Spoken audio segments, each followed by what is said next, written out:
There have been scientific studies in more than 80 reserve sites worldwide, and the results of these studies are remarkably consistent.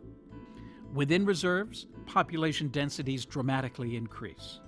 On average, there were 3 times as many plants and animals within the reserves compared to surrounding areas.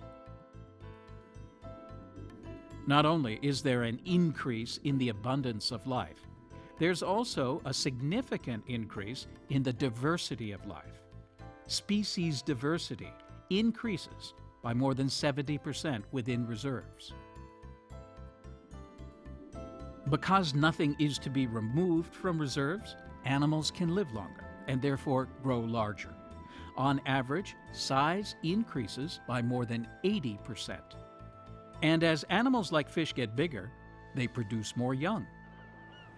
One of the nice things about fish is when they get old and fat, it's actually a good thing, unlike in humans. And they produce a lot more young than they do when they're young and skinny.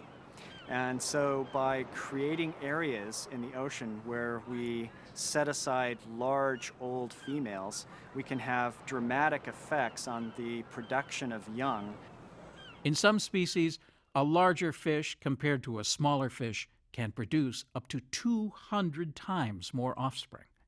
And more offspring means a species has a better chance of survival. One of the most important messages from the scientific data on marine reserves is that this is happening systematically, and it's happening worldwide.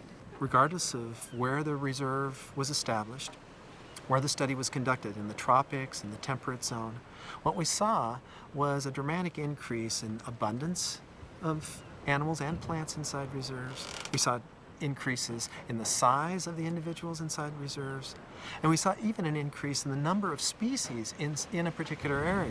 It just makes logical sense. Before I ever looked at a scientific study, it made logical sense to me that if you take areas of the ocean and make them no-take zones, you're going to get bigger fish, you're going to get more fish, and it doesn't take a rocket scientist to figure this out.